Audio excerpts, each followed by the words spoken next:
Okay, we're gonna slowly get started. Our next talks are actually a combination between talks and performance, because performance is also discourse. So it's a bit of a different vibe today for our second day of talks and performances. And I'd love to welcome drusnoise, Steve Williams, aka drusnoise, who is a live electronic music producer, sound artist, co-founder of the Berlin Modular Society, and curator of Sustain.fm. Originally from Canada, drusnoise's roots are in techno, lie in the 90s rave scenes in Toronto, Vancouver, and London before reaching Berlin, where you currently reside. And drusnoise integrates analog modular synthesizers with digital effects and organic samples to create a style that flows with lush ambient tones to gritty techno. I can't wait for this journey that we're about to go on. Thank you for being here today. Yeah, thanks so much, and yeah, thanks for having me. I really appreciate it. So yeah, as Harshani mentioned, I have a few different sort of parts of my background. So today I'll talk about a couple of those, but I'll sort of show off, yeah, using some of this gear and plants in a couple of minutes. But I want to start off by talking about this idea of sound, music, and sustainability for reimagining the world. And I think it's a great connection to the previous two talks, and also talk to Sam briefly about the performance afterwards, which is an interesting connection. So when we think about reimagining the world, one of the first things I think we need to think about is understanding the world, and how can sound and music and art help us do that. And this is a interactive theater piece we did back in Canada in 2016, which was based on some of Richard Rorty's ideas of what he called redemptive truth. How do we find out what's to be a good life? How do we decide what the truth is? And he talked about the spiritual world, where there's a single truth that exists outside of ourselves, and it's a human's job to know that. And that truth is defined by God, by the animal spirits, by the elders, by Allah. It doesn't really matter, but the idea is that there's a truth outside of ourselves, a single truth, and we can discover that. And then a second world, on the right there, is more of a mechanical, scientific kind of world, where there's also a truth that exists, a single truth that exists outside of ourselves, and we can understand the rules. We can take apart the universe into its component parts, understand how everything fits together, and and understand the world that way. But then in the middle, kind of the world we live in today, where there is no single truth. The world is constructed of the stories that we tell to each other. So we actually have a multiplicity of worlds living together. And we see this in our political polarized world, where from the right and the left, they don't just have different opinions on different things. It's actually literally living in different worlds, believing different facts, living in different realities, experiencing different realities. So art and music can help us understand those different worlds, and also tell some of the stories behind what's happening around sustainability. So the previous talk also talked about data. This is a project that I did back in Graz in Austria last year, which is an amazing place. But you can see, well, it's a little bit blurry. It actually works well with the photo, because the photo is blurry because of all the smog that's actually trapped by the beautiful mountains around. So it's a beautiful place. It has a very high incidence of lung disease. And you can see safe levels. So I wanted to do a piece that actually, how do we actually communicate this idea of the air that's surrounding us, and did a translation of the data. But instead of actually triggering sounds, it was modulating sounds, changing the filters, changing the panning, changing the levels, but doing all that within a techno set.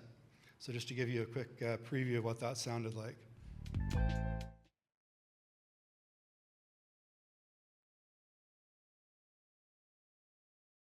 Turn up the volume of that.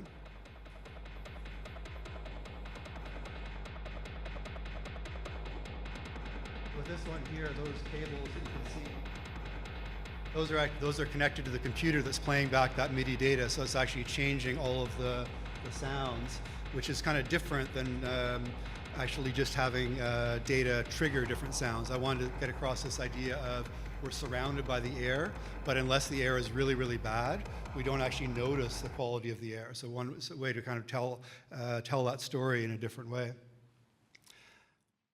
But the other part that we can think about is how do we reimagine the world? And this is where I think really art and music and sound has huge potentials. Ever since there have been humans, artists have been reimagining a different world. And this can be very powerful in sustainability when we want to think about the future that we want to live in. For example, if you're doing an urban planning project in this neighborhood, which is a good topic since the whole streets are completely torn up outside, it's relatively easy for people to imagine a world, a city of Berlin that has more electric vehicles, that has fewer vehicles, that has better transport connections. But it's harder to imagine a world or a city that has no vehicles at all. What if we just reinvented cities and reimagined the way that we lived? So this piece here we did, which is called Can You Hear the Earth Breathing, with movement artists that were interacting with plants, and I'll show you some of the ways that we did that. But the idea behind this piece was both to demonstrate the sound of the earth breathing, literally when the northern hemisphere forests have their leaves in the spring and summer and absorb CO2, and then drop those in the fall and winter, and that CO2 is released back in the atmosphere, and it's literally the earth breathing in and out. One of the things we wanted to do with this piece was reimagine how we interact with nature, and even thinking about humans and nature. It's kind of a long separation with humans on this side and nature on this side, but that's not really accurate. We live in nature, we're a part of nature, we're a part of ecosystems. So part of what we were trying to do with this piece was, how do we decenter the human in performance? How do we actually make plants part of the performance? So Miriam and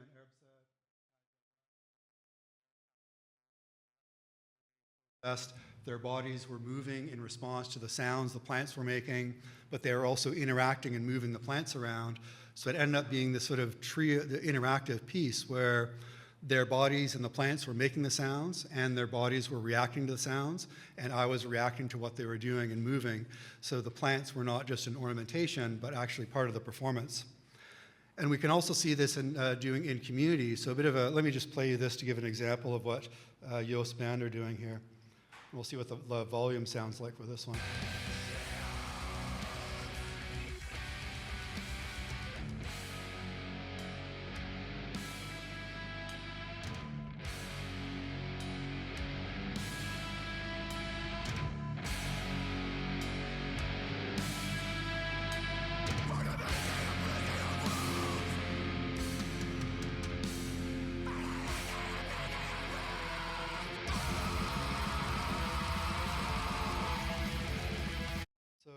Singer of this band, Joost Vervoort, is one of my colleagues. He's, in addition to being the lead singer of this black metal band, he's also an assistant professor at Utrecht University. And one of the ways that they're looking at sound and music and sustainability is the power of community and ritual. And if you're not familiar, the black metal scene has an interesting history. There's a lot of sort of violence in that history. More recently, it's been adopted and co-opted by the far right and neo-Nazi and actual Nazi movement as a way to engage with youth around blood and belonging and land and ritual, connect through the music, and then sort of steer them down this sort of far right Nazification path. So Joost and his band and a lot of bands in the Netherlands are looking at how can we actively counteract that? How can we create a different kind of community, a different way of relationship, a different way of being? They also have environmental apocalyptic themes in their music. That's a photo from their album cover of their last album. So there's some elements in the music, but also thinking about what is the power of the black metal scene? What is the power of that community? What can we do in the underground techno community? What about the sound art, experimental music community? And I find it's interesting to be able to bring sustainability into those environments. Because as was mentioned before, I curate events with sustain.fm, and those are sustainability-focused events. And it's great to have people in the audience that want to hear about sustainability, but everyone that comes already knows about sustainability. Otherwise, they wouldn't have showed up. They already care about it. They wouldn't have showed up. Bringing these messages into a metal show, into a techno club, into outdoor spaces the way you were, some people may know about sustainability, but other people are just there because it's interesting or they want to dance. It gives an interesting way to connect back and bring those messages to a different kind of audience. I'm also just realizing how much coffee I've had today by how quickly I'm speaking. So I'm gonna take a sip of water and force myself to take a break.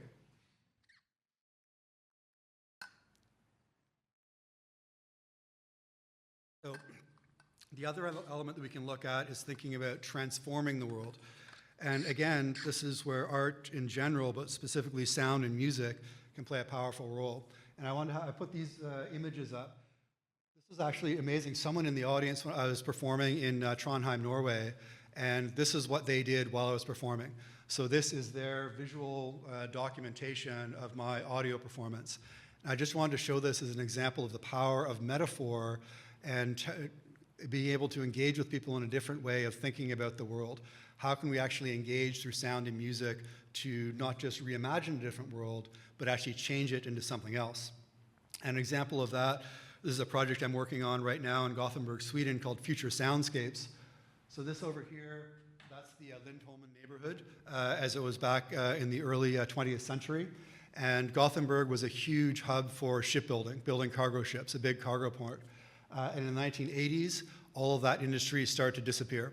All those companies closed, all those people were out of work, and that whole neighborhood was just empty, full of empty warehouses, empty cranes that weren't working, and no one working. Since then, Gothenburg has tried to reinvent that neighborhood by putting up things like this in the middle, which is the Lindholmen Science Park. So Chalmers University, Gothenburg University, Volvo, Ericsson, there's all kind of tech parks there. And there's also this new, this is a model, which is very divisive. In the city, people either love it because it's an example of Gothenburg being a city that it's going to be the tallest building in Scandinavia. So a lot of people think that's just amazing. And a lot of other people just hate it because you can see that building from everywhere in the whole city, and it completely dominates the landscape. So we're doing a series of projects. This is the first workshop in April, if you're in Gothenburg in April, where we'll do a workshop talking about what is sound, what is noise, hearing and listening, and then send people out in the neighborhood with their phones and asking them to record sounds they want to hear more of in the future and sounds they want to hear less of in the future. And then they'll come back and we'll co-create a soundscape of the future, a desired soundscape for the future. And I wanted to bring this one up in particular related to transformation because we're working with the city of Gothenburg, and this actually will feed into their urban planning process. Because most of the time, cities, when they're thinking about urban planning, they're only thinking about sound as noise. Traffic noise, construction noise, airplane noise, how do we mitigate that noise? They're not thinking about how do we actually encourage more sounds of glasses clinking in cafes and bars, more sounds of kids playing, more sounds of birds in the trees. So we can actually think about, okay, if we want this kind of sound, what do we actually need to do to our urban design to be able to make that happen? So that's kind of the general way I've been thinking about interacting with my art in terms of understanding, reimagining, and transforming the world. And with the next little chunk, I wanted to show some examples of different ways that we can bring plant life, data, carbon dioxide data, sounds of electromagnetic radiation into performance. So this won't be a performance, and I'll kind of narrate it. And this isn't the only way to do this, but I thought it might be interesting to kind of illustrate how some of this works. And I'm also happy to talk afterwards. So let me switch over to this, and we'll hope that this part actually works. So let's start with, do we have any audio there? Should be audio? What would really help is if I actually turn up the volume.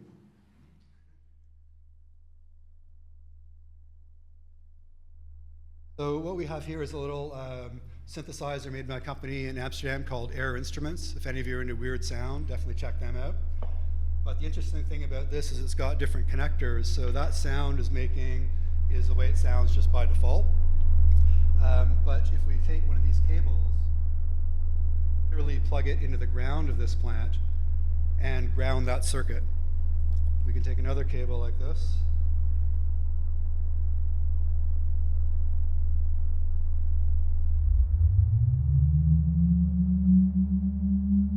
Here that sound has changed. So just to be clear, that's not the sound of the plant.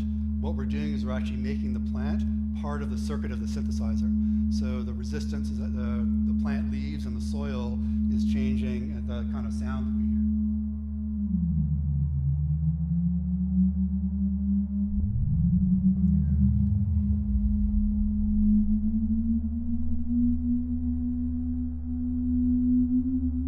I find that a really interesting thing to play with artistically, both showing the relationship of plants and technology, but also as an artist, and especially when I play techno, this is incredibly unpredictable. depending on how much light is in the room, what the water content is, how long it's been since I watered the plants. And by the way, it's never a good idea to actually water the plants on stage with a whole bunch of electronic gear. I've tried that with a few kind of short outs. But it's an interesting kind of connection of what Brian Eno talked about his music as being a dance between control and surrender. So when a techno set, you've got to have some control to have a kick that people can dance to. But if there's too much control, it's really boring. If there's too much chaos and surrender, it's really chaotic. No one can dance anymore. But so playing with that kind of balance gives an interesting way to connect that. So if we want to build up a sound, let's just record a little bit of this.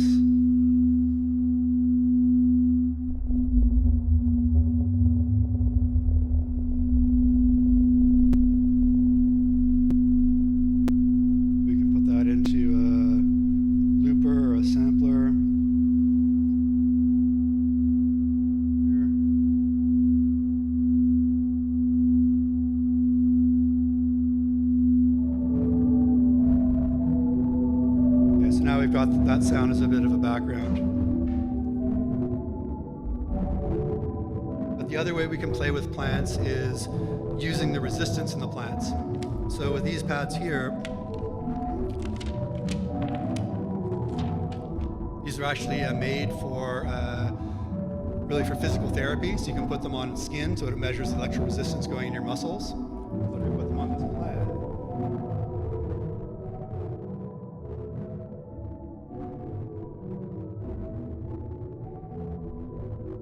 this into here. Now this module from a modular synth is actually detecting the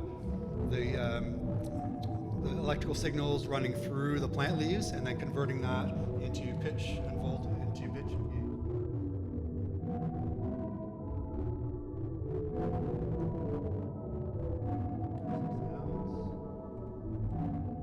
And see if we can get some sounds from the plant here.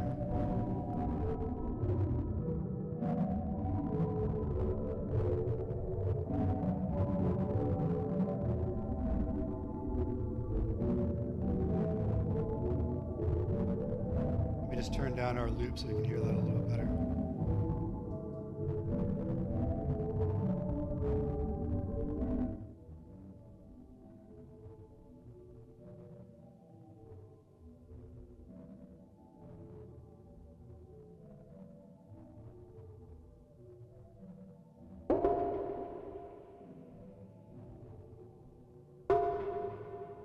So once again, what you're hearing now, this is not the sound of the plant. This is the sound of the synthesizer, but the plant is actually generating the triggers for those sounds. You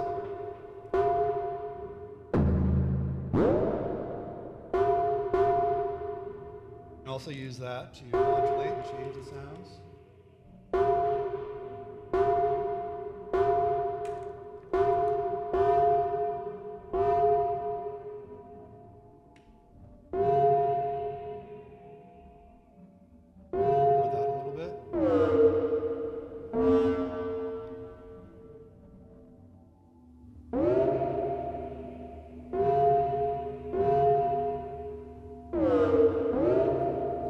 If we want to give a little bit of rhythm for this, load file and load that recording into here.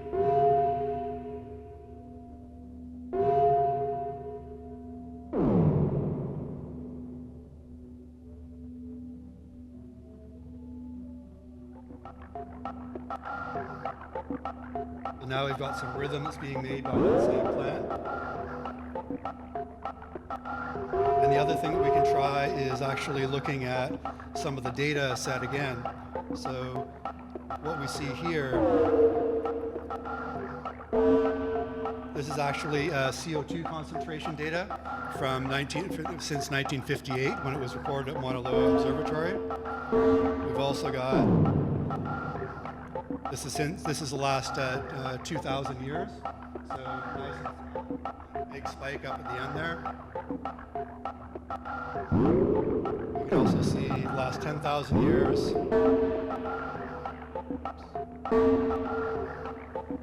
and the last 800,000 years. And here it goes up and down because we actually had ice ages and big rises and falls in CO2 concentration. So if we start that playing,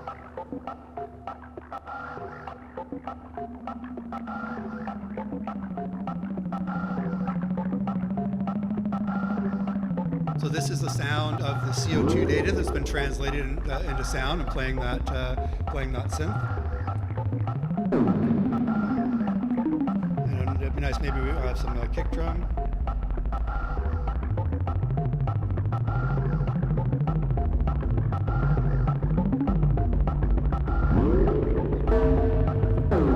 And then we can also take another plant and connect it to a MIDI controller.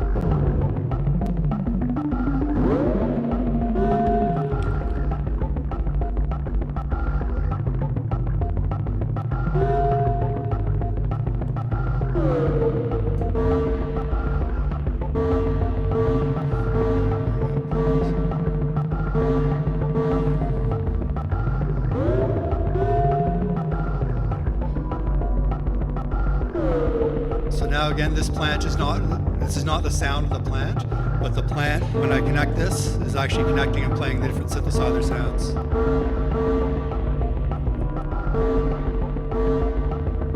Some more background.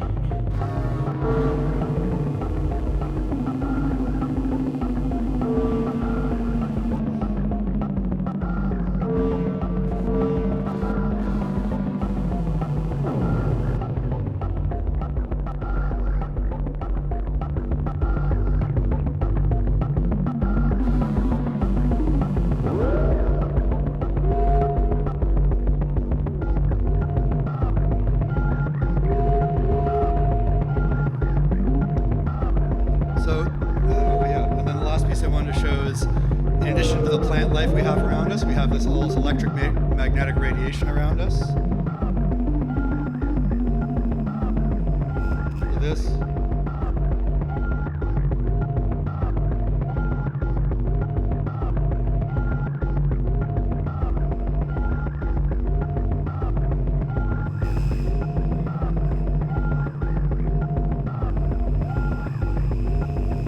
In addition to all the plant life that we're surrounded by, we're also surrounded by air and electromagnetic radiation. So we can actually bring in sound as well.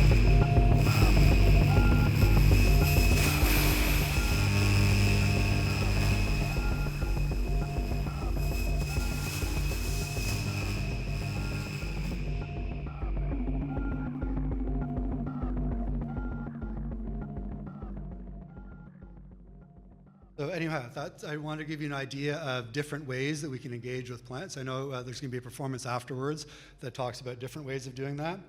But I think it's really interesting to explore these different ways that we can bring the environment and nature into performances, into our sound and music, either by physically using the plants, or in the example of the presentation we saw just before, using a combination of data and field recordings. I also integrate sustainability lectures by Bruno Latour and Patricia Nance, other academics, using data, using plants as controllers, using the sound of our breath, really as the way to, how do we help people understand these different worlds that we're living in? How do we help people reimagine different worlds? How do we help transform the world? But also, I think, just as Marco said, how do we do this in a way that's aesthetically and artistically interesting? Because I'm sure you've all seen environmental art where it's got a really great message, but it almost feels like a propaganda poster. It's like, thou shalt recycle more. And it's okay, that's important, we should recycle more, but it's not that interesting artistically. And at the other end, we may have seen things that are so conceptual, so theoretical, so esoteric, that we don't have any idea what that connection is back to sustainability or to nature or to climate change. So playing with that balance between those, not being propagandist and not being completely abstruse and conceptual, I think is really fun as an artist to be able to play and explore with that. So with that, yeah, that's the talk and kind of the demos I wanted to give you. Yeah, happy to take questions now and also be here afterwards if anyone wants to talk about more details of the gear and performances. Oh, sorry, one last thing I forgot.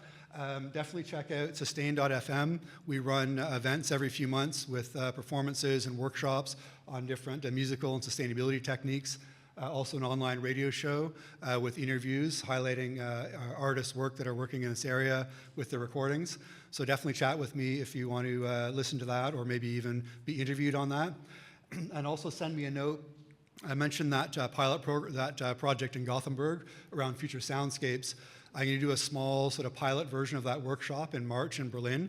So if you're interested in being part of that with a small group of people to kind of walk through how would the workshop work, play with sounds, what does it mean to collectively create a soundscape, just send me an email and we can talk about that as well. So with that, thanks very much.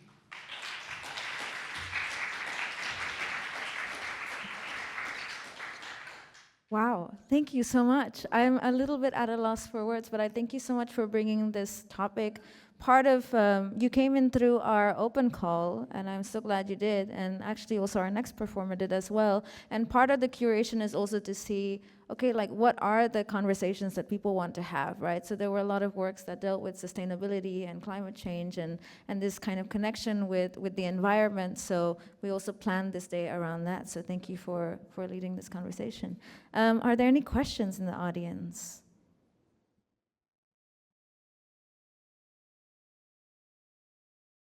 Either that means it made complete total sense or it made no sense at all.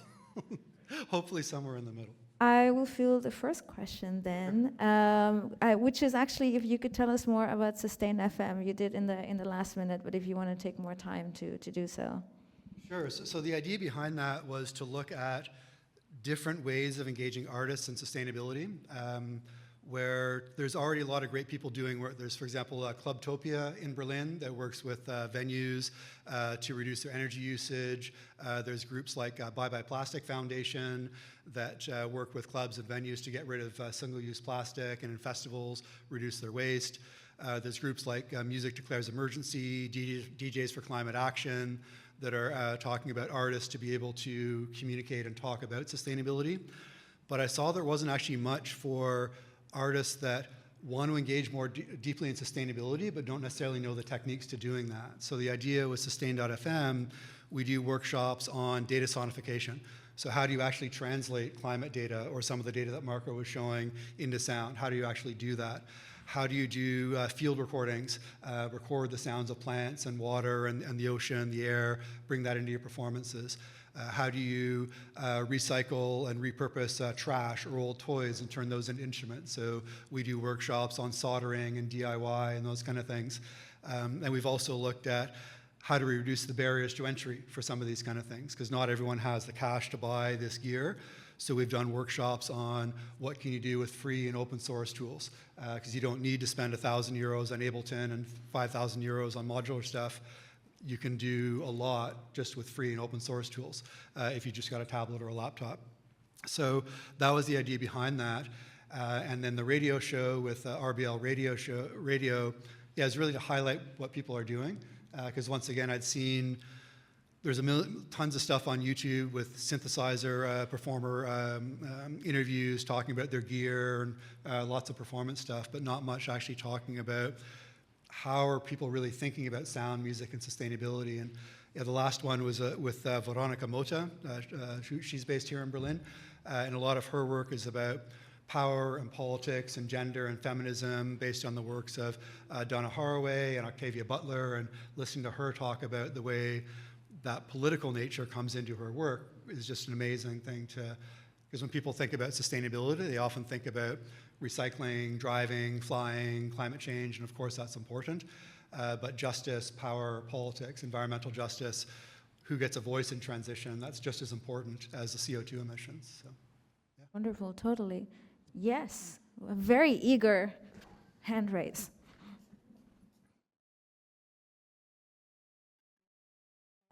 I joined in the last 10 minutes, maybe you covered this, but anyway, I'll ask. I wonder about the communication part. If you have tried, once you understand, sort of catch the patterns and understand what the plant says, have you ever tried to communicate with that with either human words or with the sound, like to tell something and then observe how it's going to react? So communicating to the plants with sound. That's a very interesting question. I think sort of maybe unintentionally. The main way I've been communicating with the plants is through touch. And actually, for example, with these, you probably can't hear me when I speak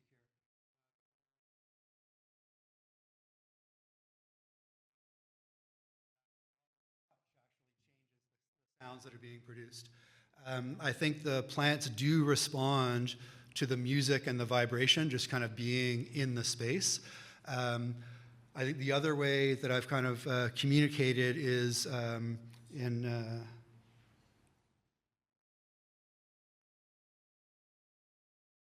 so in this, oh, sorry, the screen's not there anymore.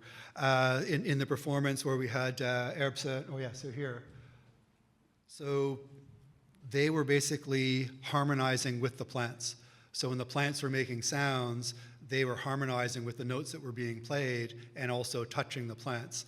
So in that way, they were communicating through touch, but also co-creating a performance. So I don't think that's exactly what you're asking about, communicating directly to the plants.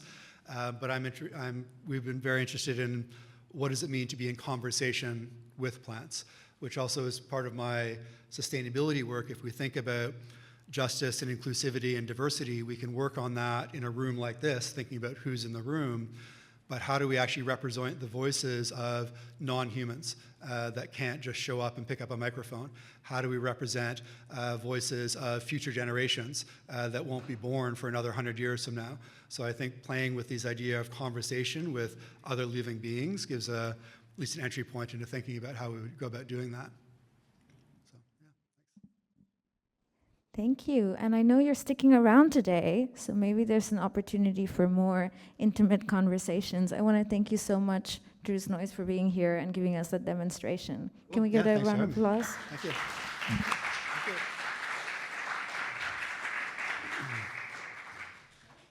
We will take a speedy 2 minutes to set up the next one, and then we'll be back in a couple minutes.